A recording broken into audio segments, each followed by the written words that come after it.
അവൾ കിടന്നതും പിന്നെ അവനും മിണ്ടാതെ കിടന്നു. അവൻ പോലും അറിഞ്ഞിരുന്നില്ല അവന്റെ മനസ്സിന്റെ ഉള്ളിൽ ആദികയുണ്ടെന്ന്. ഗുഡ് മോർണിംഗ് അമ്മേ. ഇന്നെന്താ രാവിലേക്കുള്ള സ്പെഷ്യൽ? ഇന്ന് പുട്ടും കടലക്കറിയും വെക്കാന്ന് കരുതി. ഞാൻ ഒരുപാട് ഇഷ്ടമാണ് പുട്ടും കടലയും. വെറുതെ അല്ല തള്ളി മറിക്കുന്നു. കലിപ്പൻ എന്ന പേരേ ഉള്ളൂ, ഉള്ളിൽ കുഞ്ഞുവാവയല്ലേ കൂശുമ്പം പോലീസ്. മോളെ എന്നേ ചായ മോള് കുടിക്കും. അമ്മേ അൻസിയുടെ ചായ കൂടി എടുക്കുക, ഞാൻ ഒരുമിച്ച് കുടിക്കാം. ശരി മോളെ, എന്നാ അവളുടെ ചായ. മോള് വന്നു മുതലാ അവൾ സൂര്യ എണീക്കുന്നതിന് മുന്നേ എണീക്കാൻ തുടങ്ങിയത്. ആദ്യ പുഞ്ചിരിയുടെ അൻസിയുടെ റൂമിലേക്ക് നടന്നു. അൻസു ഡി എണീക്ക്, രാവിലെ ആയി. പോയി ചായ ഞാൻ പിന്നെ തരാം, ഇപ്പോഴൊന്ന് തന്നേ. ഇനി നെഹിഹേ ഇവളിതെന്താ പറയുന്നേ? ഓ വിൻസെന്റ് ചാൻ, ഇപ്പോഴെല്ലാം മനസ്സിലായി ഈ പെണ്ണ്. ഡി എണീക്ക്. അത് നീ ആയിരുന്നു, ഞാൻ വിചാരിച്ചു ഇച്ചാനാണെന്ന്. തോന്നി. നീ ചായ കുടിക്കും. നിനക്ക് റൂം അറിയോ? ഇത് വിഹാരട്ടിന്റെ റൂമല്ല. അതെനിക്കറിയാം. നീ ഈ ചായ കുടിച്ചേ. എന്താടി നീ രണ്ടും പിണങ്ങിയോ? അതിന് ഇണങ്ങിയാലല്ലേ പിണങ്ങൂ. നിന്റെ ഏട്ടെ കടിച്ചു കയറാൻ നോക്കുക, ഒന്ന് മിണ്ടാൻ നോക്കുമ്പോഴാ. നീ സമാധാനപ്പെട്. നീ ചായ കുടിക്ക. ചായ കുടിച്ചു കഴിഞ്ഞതും ആദ്യ അൻസിയുടെ കയ്യിൽ നിന്ന് ചായ കപ്പ് വാങ്ങി അടുക്കളയിലേക്ക് നടന്നു. ഇവിടെ ഒരു ചായ പോലും കിട്ടില്ലേ? ഞാൻ ഷോട്ട് എടുത്തിട്ട് താഴേക്ക് ചെന്നു. പതിയെ അടുക്കളയിലേക്ക് നോക്കി. എന്താടാ അടുക്കളയിലേക്ക് ഒരു എത്തിനോട്ടം? ഒന്നില്ല അച്ഛാ, ഞാൻ വെറുതെ. സ്റ്റേഷനിലേക്ക് പോകാൻ ടൈമായല്ലോ. ഞാൻ തന്നെ ചെന്ന് ചായ എടുത്ത് കുടിക്കാം. അമ്മേ ചായ. നീ എണീറ്റോ? അമ്മ ഇപ്പൊ ചായ എടുത്തു തരാം. വിഹാൻ ആദ്യം ഒന്ന് നോക്കി. അവളാണെങ്കിൽ വിഹാനെ മൈൻഡ് പോലും ചെയ്യുന്നില്ല. ഇവള് മിണ്ടില്ലെങ്കിൽ എനിക്കൊന്നുമില്ല. വിഹാൻ ചായ കുടിച്ച ശേഷം പുറത്തേക്ക് ഇറങ്ങി. ബൈക്കിന്റെ കീ എടുത്ത് അവൻ അതിൽ കയറിയിരുന്നു. ആദ്യം മിണ്ടാത്തിൽ അവന് നല്ല വിഷമുണ്ടെങ്കിലും അവനത് മുഖത്ത് പ്രകടിപ്പിച്ചില്ല. അവന് പോകുന്ന നോക്കി അവൾ അടുക്കയിൽ തന്നെ ഉണ്ടായിരുന്നു. അതോ നമുക്കിന്ന് പുറത്തേക്ക് പോയാലോ? നീ ഇങ്ങോട്ട് വന്നിട്ട് പുറത്തേക്ക് പോലും പോയിട്ടില്ലല്ലോ. അമ്മേ ഞങ്ങൾ പുറത്തേക്ക് പോട്ടെ. മക്കള് പൊക്കോ മോളെ, നോക്കിക്കണ്ടൊക്കെ പോണേ. അൻസികാരൻ്റെ അടുത്തേക്ക് പോയി. അച്ഛാ ഇന്ന് ഞങ്ങൾ പുറത്തേക്ക് പോകുന്നുണ്ട്. പൈസ ഉണ്ടോ അച്ഛൻ്റെ കയ്യില്? എനിക്ക് തോന്നി. താങ്ക്സ് അച്ഛാ. ഉമ്മ അതോ നീ റെഡിയാവും, നമുക്ക് പോവാ. അവൾ റൂമിലേക്ക് ചെന്ന് മാറ്റി അവളുടെ ഡ്രസ്സ് എടുത്ത് ബാത്റൂമിൽ കയറി. വേഗം കുളിച്ചിറങ്ങി. അവൾ മുഖത്ത് പൗഡർ ഇട്ട് കണ്ണ് നീളത്തിൽ എഴുതി. മുടി അല്പം എടുത്ത് ക്ലിപ്പിട്ടു. സീമന്തരയിൽ സിന്ദൂരം തൊട്ടു. വാവ് സുന്ദരിയായിട്ടുണ്ടല്ലോ എന്റെ ആദു. അച്ഛ അമ്മ എന്ന് ഞങ്ങൾ ഇറങ്ങട്ടെ? മക്കളെ സൂക്ഷിച്ചു പോണേ. അൻസിക അവളുടെ സ്കൂട്ടി സ്റ്റാർട്ട് ചെയ്തു. ആദ്യ അവളുടെ പിറകിൽ ഇരുന്നു. അവൾ ആദ്യം പോയത് ബ്യൂട്ടി പാർലറിലേക്കായിരുന്നു. അതും നീ ഇറങ്ങും. ഇവിടേക്ക് എന്തിനാ വന്നേ? ഇവിടേക്ക് വന്നത് നിന്നെ മോഡേണാക്കാൻ. എന്നെ മോഡേണാക്കാനോ? അതെ നീ വന്നേ. അവർ രണ്ടുപേരും ബ്യൂട്ടി പാർലറിന്റെ അകത്തേക്ക് നടന്നു. ഹായ് ചേച്ചി. ഇതാരും അൻസിക മോളോ?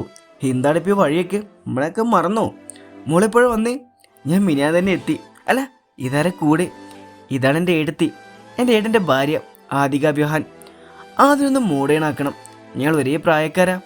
അവളൊന്ന് മൂളിക്കൊണ്ട് ആദ്യയോട് ചേറിലിരിക്കാൻ പറഞ്ഞു. പുരികൻ ട്രെഡ് ചെയ്തപ്പോൾ ആദ്യയെ കാണാൻ നല്ല ഭംഗി തോന്നിച്ചു. മുടി മുറിക്കണം? വേണ്ട ചേച്ചി, അതൊരു മുടി മുറിച്ച ഒരു രസം തോന്നിക്കില്ല. അൻസു എനിക്ക് ക്രീം തേക്കുന്ന ഇഷ്ടമല്ല, പുരികം മാത്രം ട്രെഡ് ചെയ്താൽ മതി. ഓക്കെ ചേച്ചി. ഇതാ. അവർ അവിടെ നിറങ്ങി നേരെ പോയത് മാളിലേക്കായിരുന്നു. അതെ അതു ഇതുപോലുള്ള ഡ്രസ്സുകൾ ഏട്ടന് വലിയ ഇഷ്ടമാണ്. ധാവണി നാടൻ ലുക്കാണ് ഏട്ടന് ഇഷ്ടം. ചേച്ചി ഈ ധാവണി പാക്ക് ചെയ്തു. അൻസിക്ക് ഡ്രസ്സ് വാങ്ങിയ ശേഷം അവർ ഫുഡ് കഴിക്കാൻ ഒരു ഹോട്ടലിൽ കയറി. പെങ്ങളെ, ഇതിപ്പോ എവിടെ നിന്ന് ശബ്ദം?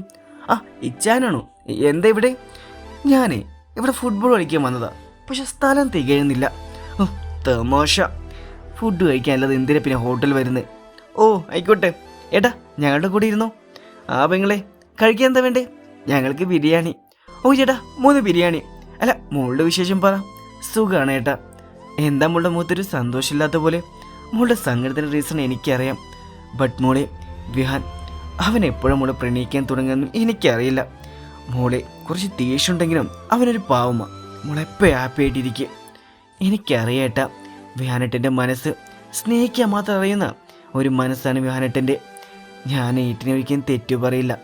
കാരണം ഇവിടെ തെറ്റ് ചെയ്തിരിക്കുന്നത് എൻ്റെ ചേച്ചി എന്ന് പറയുന്ന ആ താടകയാണ്. ഗോപിയെക്കുറിച്ച് ഓർക്കും തോറും ആദ്യം നല്ല ദേഷ്യം വന്നിരുന്നു. മോള് ബിരിയാണി കഴിക്കാൻ നോക്കും. അവർ പിന്നീട് പോയത് ബീച്ചിലേക്കാണ്. ആദ്യയുടെ മനസ്സ് ഓക്കെ ആക്കാൻ കരയിലേക്ക് ആഞ്ഞടിക്കുന്ന കടൽ പോലെയാണ് ഇപ്പോൾ ആദ്യയുടെ മനസ്സ്. അതേ കഴിച്ച്. വിൻസനും മനസ്സിയും ആദ്യം ഓരോന്ന് പറഞ്ഞ് ചിരിപ്പിച്ചു. അവളൊന്ന് ഓക്കെ ആയപ്പോഴാണ് അവർക്ക് സമാധാനമായത്. എന്നുവെച്ചാൽ ഞാൻ എന്നാ പോണു, ഇരുട്ടാവാനായില്ലേ? ഞാൻ നിങ്ങൾ ഡ്രോപ്പ് ചെയ്യണോ? വേണ്ട ഇച്ചായ, എൻ്റെ വണ്ടിയുണ്ടല്ലോ, അതിൽ പോവാം. ഇച്ചാൻ കൂടി ബീച്ചിലേക്ക് ഉണ്ടെന്ന് പറഞ്ഞ് ആണ് എൻ്റെ വണ്ടി വരാതെ ഇച്ചാൻ്റെ കാറിൽ വന്നത്. ഇച്ചാൻ ഞങ്ങളെ ആ ഹോട്ടലിൻ്റെ മുന്നിൽ നിർത്തിയാൽ മതി, അവിടെയല്ലേ എൻ്റെ വണ്ടി. കയറ്. എന്നാൽ ശരി ചായ, ഞങ്ങൾ പോട്ടെ. ആദ്യം ഹൻസിയുടെ പിറകിൽ കയറിയിരുന്നു.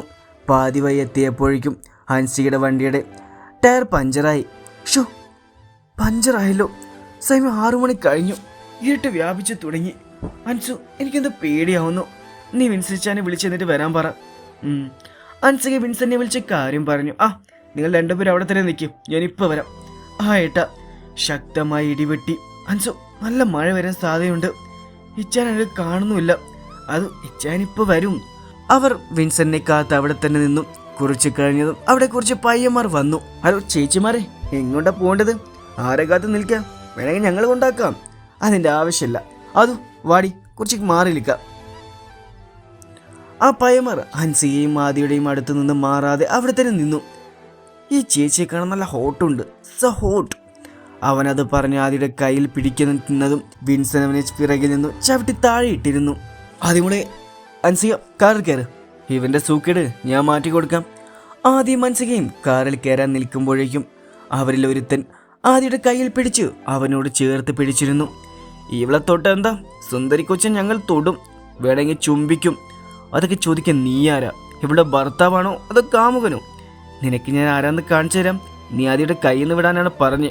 ഇല്ല, ഇവിടെ ഞങ്ങൾക്ക് ഒത്തിരി ഇഷ്ടപ്പെട്ടു, അപ്പോൾ ഞങ്ങൾ ഇവളെ കൊണ്ടുപോവാണ്. നേരത്തെ ചവിട്ടിന് നെഞ്ചിൽ ആഞ്ഞ് ചവിട്ടിക്കൊണ്ട് വിൻസിനെ ആദ്യം അവന്മാരിൽ നിന്നും മാറ്റി നിർത്തി മുഴുവൻ കാറിലിരിക്കും. അയച്ചയ അവർ കാറിൽ കയറി എന്നുറപ്പായതും വിൻസിന് മുണ്ടും മടക്കി കുത്തി അവന്മാരെ നോക്കി. എന്നാൽ പിന്നെ മക്കളെ തുടങ്ങാല്ലേ? നിങ്ങൾക്ക് എന്താണ് അറിയേണ്ടത്? ഞാൻ ആദ്യമുള്ള ഭർത്താവാണോ അതോ കാമുകനാണോ എന്നല്ലേ? ഇന്ന് മക്കൾ ചെവി തുറന്ന് കേട്ടു. എൻ്റെ കൂടപ്പിറപ്പാണ് ആദ്യമോള്. വിൻസെന്നെ ദേഷ്യത്തോടെ നോക്കിക്കൊണ്ട് ഡാ എന്നാലറി ഒരുത്തൻ ചേറി വന്ന് അവനെ ചവിട്ടി. വിൻസൻ പുറകേട്ട് വീണു. ഇച്ചയ, അയ്യോ, എൻ്റെ ഇച്ചേൻ്റെ കയ്യിൽ നിന്ന് ചോര് വരുന്നു. ഇവന്മാർ ഇന്ന് ഞാൻ അത് നീ കാറിൽ തന്നെ ഇരുന്നു, ഞാൻ ഇപ്പം വരാം. നീ ഇറങ്ങേണ്ട അൻസു, അവന്മാർ എന്നെ ഒന്നും ചെയ്യില്ല. അവന്മാർ പേടിച്ചിരിക്കല്ല വേണ്ട. അതും ഇങ്ങനെ ഉള്ളവന്മാരെ കൂടുമ്പോഴാണ് പെൺകുട്ടികൾക്ക് സ്വാതന്ത്ര്യത്തോടെ നടക്കാൻ പറ്റാത്തത്. ഹൻസിക അതും പറഞ്ഞ് കാറിൽ നിന്നും ഇറങ്ങി ഷോൾ മുറുക്കി കെട്ടി മുടിയെല്ലാം മുകളിലേക്ക് വലിച്ചു കെട്ടി അവൾ വിൻസെന്നെ ചവിട്ടിയവൻ്റെ കൈ തിരിച്ചൊടിച്ചു. മോനെ, നിനക്കൊന്നും ഈ ഹൻസികയെ അറിയില്ല. എൻ്റെ ആദിന് എന്ത് ധൈര്യത്തിലാണ് കയ്യിൽ കയറി പിടിച്ചത്? അവളെ എൻ്റെ ഏട്ടൻ്റെ ഭാര്യയാണ്, ഓദിക വിഹാൻ. കൊച്ചെന്തിപ്പോൾ പറഞ്ഞേ? വിഹാൻ സാറിൻ്റെ ഭാര്യയാണെന്നോ? അതെ. അയ്യോ പ്ലീസ് മേഡം, ഞങ്ങൾ സാറിൻ്റെ ഭാര്യ തൊട്ട കാര്യം സാറിനോട് പറയല്ലേ. ഇപ്പം എന്താടാ മേഡം ഇടവൻ കറക്കിടകം എന്നൊക്കെ വിളിക്കുന്നത്? നേരത്തെ അങ്ങനെ ആയിരുന്നില്ലല്ലോ വിളിച്ച്. നിന്നെയൊക്കെ പേടിച്ചിട്ടാ പെൺകുട്ടികളെ അവന്മാരുടെ അമ്മമാരെ പുറത്തേക്ക് പോലും വിടാത്ത. നിങ്ങളെപ്പോലെ ഞങ്ങൾക്കും സ്വന്തത്തോടെ നടക്കണം, അതിനെ സമ്മതിക്കില്ലല്ലോ നിങ്ങൾ. മേഡം സോറി, ഞങ്ങൾ അറിയാതെയോ? അറിയാതാണോ നീ എൻ്റെ അതിൻ്റെ കയ്യിൽ പിടിച്ചേ? അറിയാതെ പിടിക്കുന്ന അറിഞ്ഞിട്ട് പിടിക്കുന്നൊക്കെ മത്സ്യക്കുള്ള ബുദ്ധി ഞാൻ കൊണ്ടുടാ. നീ എൻ്റെ ഇച്ഛാനെ ചവിട്ടിയല്ലടാ. അഞ്ചിയുടെ അടിക്കൊണ്ട് വിൻസൻ വാ തുറന്നു നിന്നു. ഇനി മേല പെൺകുട്ടികളെ കാണുമ്പോൾ ഒരു ഇളക്കമുണ്ടല്ലോ, അത് അവസാനിപ്പിച്ചോ, എനിക്ക് പിന്നെ നീയൊക്കെ ജയിലിലായിരിക്കും കിടക്കാം, കേട്ടോ? റോഡിൽ ചുരുണ്ടുകൂടി കിടക്കുന്ന അവന്മാരെ ഒന്ന് ദേഷ്യത്തോടെ നോക്കിക്കൊണ്ട് ഹൻസിക സ്ലോ മോഷൻ നടന്നു. ഇച്ചയ വാ അടയ്ക്ക്. എന്താ ഇപ്പം ഞാൻ കണ്ടത്? നിനക്കെങ്ങനെ ഇതൊക്കെ? എനിക്ക് അടിക്കാനൊന്നും അറിയില്ല, ഇതൊക്കെ താനേ വരുന്നതാണ് ഇച്ചയ. ഇപ്പോൾ അമ്മമാരെല്ലാം പെൺകുട്ടികളെയും കരാട്ടെ പഠിപ്പിക്കുന്നുണ്ട്. അതെന്തിനാ? ഇവന്മാരിന്ന് രക്ഷ നേടാൻ. ഇച്ചൻ കൈയൊന്ന് കാണിച്ച്. നല്ലോണം രക്തം വരുന്നുണ്ട്, വാ നമുക്ക് ഹോസ്പിറ്റലിൽ പോകാം. അതിൻ്റെ ആവശ്യമൊന്നുമില്ല, ഇപ്പം തന്നെ ലേറ്റായി. വന്നേ വീട്ടിലേക്ക് പോവാം. ഹൻസിക അവളുടെ ഷോൾ അയച്ച് വിൻസെൻ്റെ കയ്യിൽ കെട്ടിക്കൊടുത്തു. അമ്മച്ചിൻ്റെ കൈ, സോറി, നന്നായി വേദനിച്ചു. അവളുടെ കണ്ണുകൾ നിറഞ്ഞു. പെണ്ണെ, എനിക്ക് വേദന തോന്നിയില്ല. നീ വന്നേ. ആദ്യം അവിടെ കാറിൽ ഒറ്റയ്ക്കാണ്. രണ്ടുപേരും കാറിൽ കയറി. ആദ്യം ഹൻസിയെ കണ്ടതും ഒന്ന് കെട്ടിപ്പിടിച്ചു. ഹൻസു, നിനക്കൊന്നും പറ്റില്ലല്ലോ?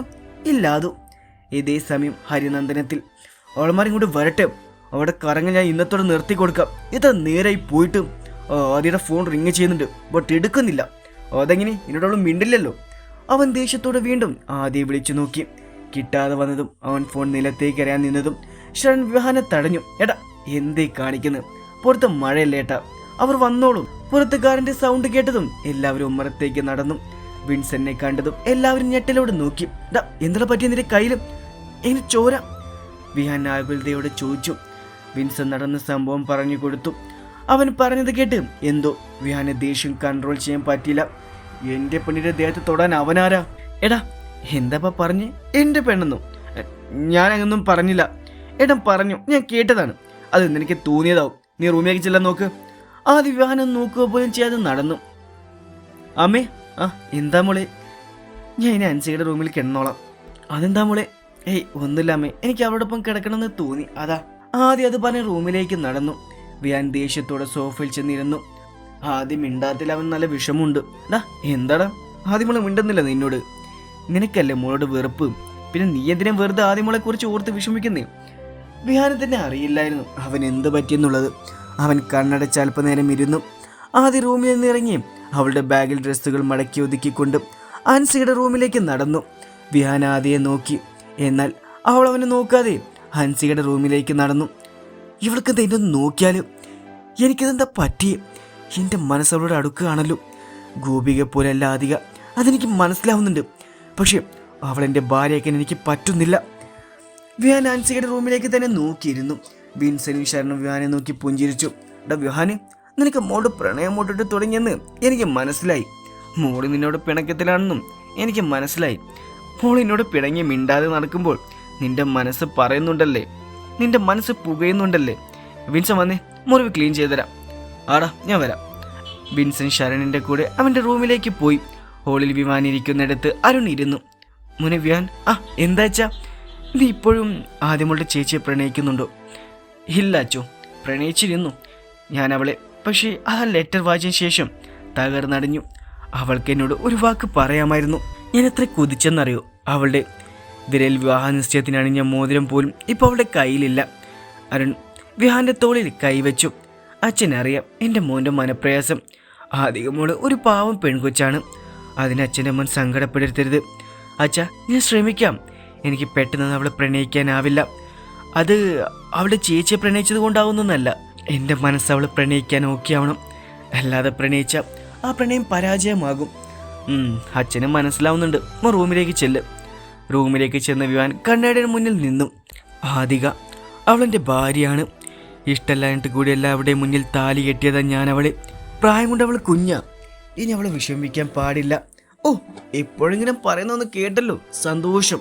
എൻ്റെ വിഹാനെ, നിന്റെ ആ തേപ്പുകാരെ ചവിട്ടി പുറത്താക്കിക്കൊണ്ട് ആദിക പ്രണയിക്കാൻ നോക്ക്.